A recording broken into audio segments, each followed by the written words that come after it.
थोड़ा सा रुख करते हैं सादकाबाद का। सादकाबाद में जी कोई कल एक डकैत जो है उन्होंने कुछ अफराद को कत्ल किया है। तो सारे के सारे काश्तकार थे बेचारे, वो गन्ने की फसल जो है उसको काट रहे थे।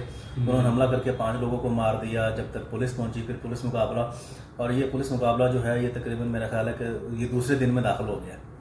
अभी तक डाकू या तो मारे नहीं गए, अभी तक भी फायरिंग का सिलसिला जारी है। तो 2 या 3 पुलिस एहलकार भी इसमें शहीद हो गए हैं। तो आईजी साहब ये देखें, शोशा छोड़ें और कुछ करें, क्या कहते हैं? बिल्कुल ठीक है जी। देखें, जिसने ये कानून हाथ में लिया है, जिसने उन पूरा खानदान उजाड़ा है, तो उनको इंसाफ देना चाहिए। उस फैमिली को, जो मुतासरा फैमिली है, उसको इंसाफ मिलना चाहिए। और ये देखिए कि इसके ताने बाने कहाँ मिल रहे हैं, उनकी क्या कुछ दीना दुश्मनी थी।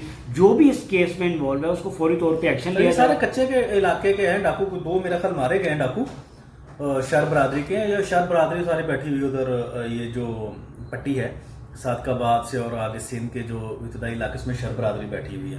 तो कुछ 2 मारे गए हैं, वो शर बरादरी के हैं। लेकिन अभी तक फिलहाल ये दूसरे दिन में वो पुलिस मुकाबला जारी हो गया। अब वहाँ पे कोई जंगल तो है नहीं है, सिर्फ फसलें हैं और ना कोई पहाड़ी इलाका है।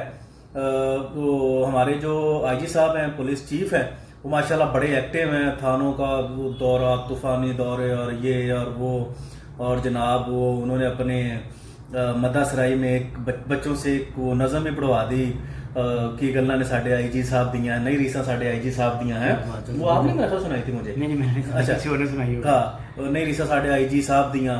तो आईजी साहब आपके रीसे नहीं है, लेकिन आप एक दफ़ा ना एक चक्कर आप लगा लें सादकाबाद का, और जो मुतासरा फैमिली है उनके आप सरों पे अपना हाथ रख दें, दस्ते शफकत रखें, दाद रसी करें और उस फैमिली को, जो भी मुतासरा फैमिली है, उन्हें फौरी तौर पे इंसाफ फराहम करें। हाँ, ये हालात वाकई बड़ी संगीन की जानिब जा रहे हैं।